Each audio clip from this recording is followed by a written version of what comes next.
Hello and welcome to the channel. My name is Sean Huggins and this is Europe with Hugs. Thank you so much for being here. Today we have a fun video planned. This is why modern sandwich bread is different from real bread. Or to translate, why is American bread different from European bread? And well, I guess just bread from everywhere besides America. This is from Adam Ragusi. Probably saying that wrong. I apologize, but check them out. Linked in the description. As always, let's see what makes American bread so crappy. By the way, if you enjoy, consider subscribing. It helps the algorithm, which helps the channel. We're trying to get to that 1,000 subscriber mark, so it would be greatly appreciated. But let's waste no more time. Let's hop straight into it. You ever notice that grocery stores, in the United States at least, generally have two totally different bread sections? There's the bread aisle, where you get loaves like this, and then there's the bakery section, where you get loaves like this. You know, bread. We literally just did this today. So if this is normal bread, then what do they call this? I mean, in the industry, what do they call a loaf like this? That is white pan bread. Sandwich bread, that's another name for it. Bread. That is Dr. Elisa Karkley, a professor of baking science at Kansas State University. I'm sorry, hold on a second. Did he say a professor of baker science? The science of being a baker? Huh? Okay, interesting. All right. I am changing my job title to YouTube scientist. Put it on my CV. They grow just a little bit of grain out in Kansas. And with the help of Dr. Karkley, I'm going to give you 5 reasons why this is different from this. This is a different product that evolved over the course of the 20th century to serve a different purpose. It's all formulated to withstand fast processing and being able to carry peanut butter, jelly, cold cuts, etc. It's all about so the it money. needs to have that resistance as you spread. It needs to really hold everything you want to put on it. And yet also be soft enough that you can bite through it without compressing the contents of the sandwich and squeezing them out the sides. It needs to be soft, and another important information, it needs to last. It needs to last before you buy it and after you buy it at least a week at your house. Yeah, unless you've baked bread yourself at home with just flour, water, yeast, and salt, you might not even know how short-lived traditional bread really is. Here's this very traditional loaf I baked in a video a few weeks ago. Crusty outside, soft inside, delicious. But here's the part I didn't show you. Here it is the next day, like 16 hours after I baked it. Whoa, the next day and it's hard as a rock? Damn. Rock hard. Inedible unless you grind it into breadcrumbs or soak it in egg to make French toast or do any of the other millions of things that people used to have to do to deal with day-old bread. And one of the main issues that causes bread to get stale is that starch wants to come together and form a crystal again. And starch crystals are tough. And then you start feeling that dryness in your mouth. That's not lack of water. That's really starch wanting to come back together. That's called retrogradation. The starch going back into the crystal formation it was in the grain before you got it wet and baked it into bread. That is retrogradation. Staling, bread going hard. Plus there's also mold to worry about. Fungus that grows on bread. All bread, if given time. If you want bread to last 2 weeks, there's no way you can't use some type of preservative. It's just not feasible. Bread will mold in 3 to 5 days. That's just the nature of the product. So the modern sandwich loaf evolved to address all of these issues. Listen, I am not here to defend or to demonize products of our industrialized modern food system. I'm just here to explain why they are what they are. Here we go. First thing that makes this different from a traditional loaf of bread, added sugar and fat. And when I say added, I mean sugar and fat beyond what was in the wheat naturally. Now look, people have been using sugar and fat in doughs for centuries, but they're particularly important to a dough like this. Some kind of added oil, or butter in this case, that's going to make the bread moist and soft without contributing water to the product. Water equals mold. Butter. So that's also probably a lot more unhealthy. This is probably the main reason why prepackaged, shelf-stable baked goods tend to be so high in fat. Fat gives you the perception of moistness in the mouth without being nearly as hospitable to microbial life as water is. And there's still a lot of water in bread like this compared. So if it's soft and moist, it's because of fat, not actual moisture. Oh, dang. Now the bakery scientist is making sense. Compared to something like a Twinkie, which is basically all fat and no water. That's why Twinkies are going to survive the apocalypse. But sandwich bread still lasts longer than traditional bread because some of the water is effectively replaced with oil. And oil makes the bread softer and darn tasty. So does sugar. Sugar is sweet. Sugar holds on to water at the molecular level and keeps the bread from drying out over time. Plus, sugar feeds the yeast. That's thing number 2 that makes this different from traditional loaves. Extra help for the yeast. Bread like this is inexpensive in part because it's made very quickly. And to rise dough quickly, you need to give your yeast a boost. The acceleration is usually done by giving it good conditions. So you make sure it has proper amount of food, which means a little bit of sugar to help it grow. Also, a little bit of malted flour, very common in these breads. Malt is grain that you get wet and allow to sprout to start growing into a new wheat plant. You do this, you activate amylase enzymes in the wheat that break the starch down into sugar the yeast can eat, as well as protease enzymes that break the proteins down into nutrients that the yeast need. Every yeast needs some time to adjust to the environment. If I give it the malt, it adjusts faster.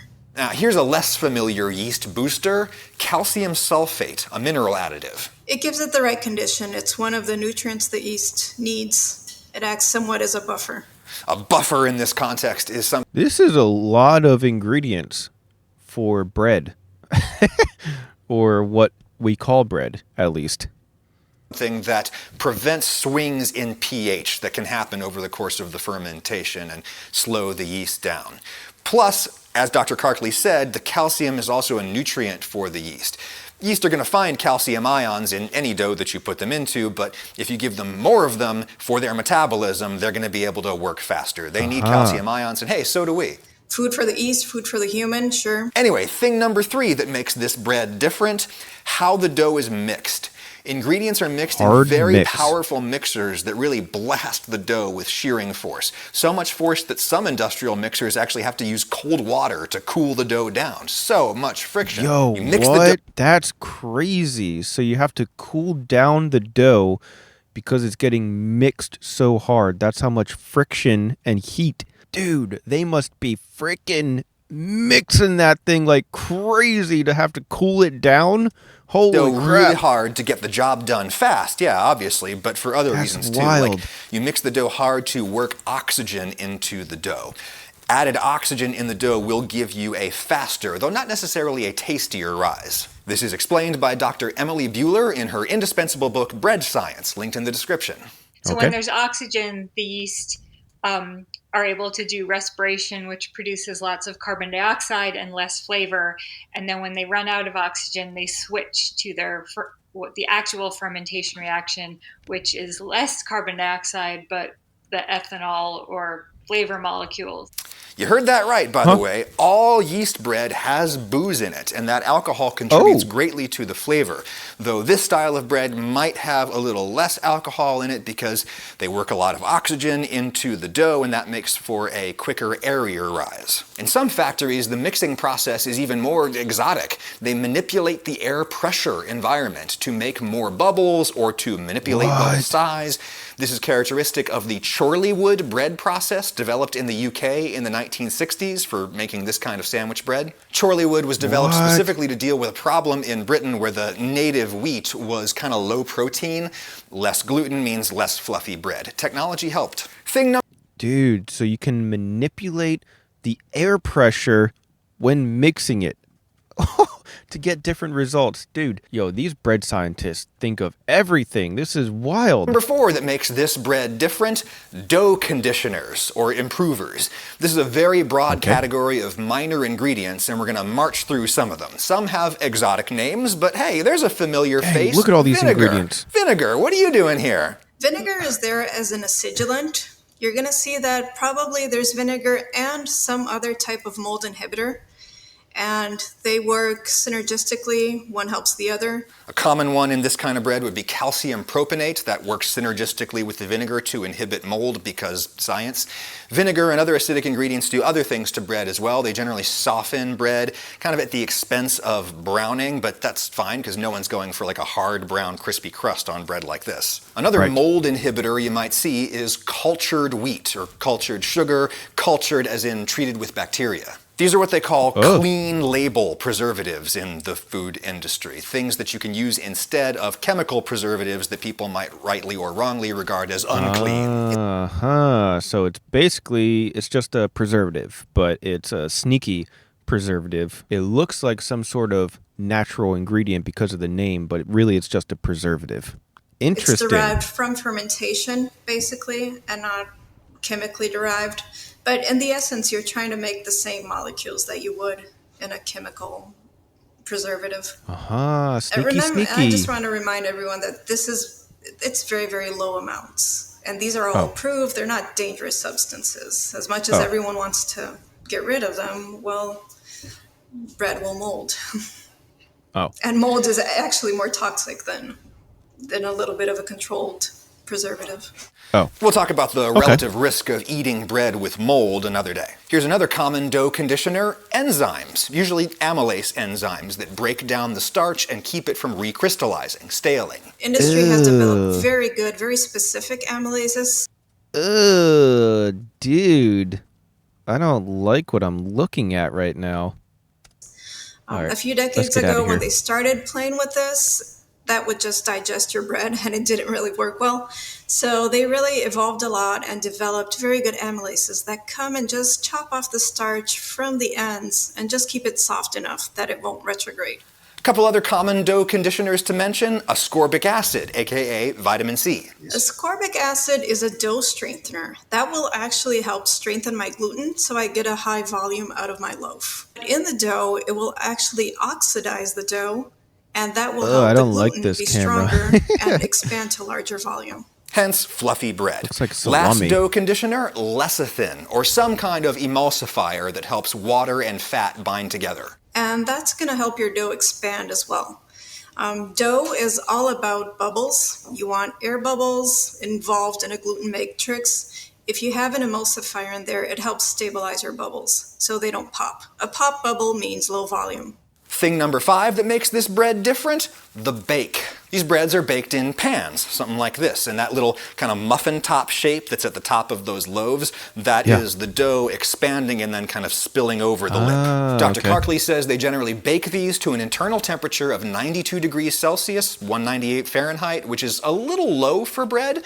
That contributes to the soft, cakey character. And there is no steam used in the baking process. For a crusty loaf, you have to trap steam with a Dutch oven at home, or in the factory they'd use a steam injection oven to gel the outer starch layer. That gel eventually dries out and gets very hard and crispy. Sandwich bread is supposed to be soft, so they don't want a crispy crust, so no steam. And then they rapidly cool the bread down so they can slice it and bag it. The newer ones they are serpentines, and they are cooling towers. So the bread comes from the bottom and it serpentines around and it goes up, and then back out. So that way you don't need the same floor space and a very small amount of floor space. You can cool a lot of bread. And as industry is evolving, that area is starting to be more contained and more protected, to protect it against contamination and make sure you don't have any mold spores that end up in your bread. Now, one final note. We like to think that real bread like this from the bakery section, we like to think that this doesn't have all of those exotic ingredients in it. And maybe some of it doesn't, but look closely. A lot of the same preservatives and strengtheners are in here as well. Why? These are artisanal style, but they're large volume, baked in bakeries, fast speeds. So you need some dough strengtheners in there just to help it withstand the processing. Of course, we like to believe that they're treated nicely and hand-fed into the oven. Well, if they're on a conveyor and they're shaking, they need to resist that. So that's why I would use ascorbic acid. That will help my gluten hold up to all that shaking and bumping. Without that, the dough could collapse and degas. And if you've ever collapsed and degassed, you know what a troubling experience that can be. So, is bread like this bad? Again, I'm not here to demonize or defend it. I'm just here to explain why it is the way it is. This is why they make bread like this. Take from that what you will. Okay. Wow. Crazy informative video today. I never really thought about how many ingredients go into this kind of bread. It's actually pretty crazy considering the alternative of real bread, which is like, what is it, like flour and water and yeast or something. I don't know. I'm not a bakery scientist. I don't know the recipe, but I know that it's like 3 or 4 things, not like, a whole giant list of things. I know that much. But yeah, it really makes you think, like, is this stuff even really bread at this point? If you have to add and take out and manipulate all these different things and you have to do all this different stuff, is it even the same product? I don't know. Either way, I'm curious what you guys have to say about it, so let me know your thoughts. Leave your comments down in the comments section below. What do you think? Is this even bread still, or is this fluffy cake sandwich spread? I don't know. Let me know your thoughts. I'm curious what you guys have to say about it. And like I said, if you enjoyed, consider subscribing. We got new videos all the time. You don't want to miss any videos, right? So you might as well just subscribe. But that's all the time that I have for today. So thank you guys so much for being here, and I'll see you guys next time. Peace.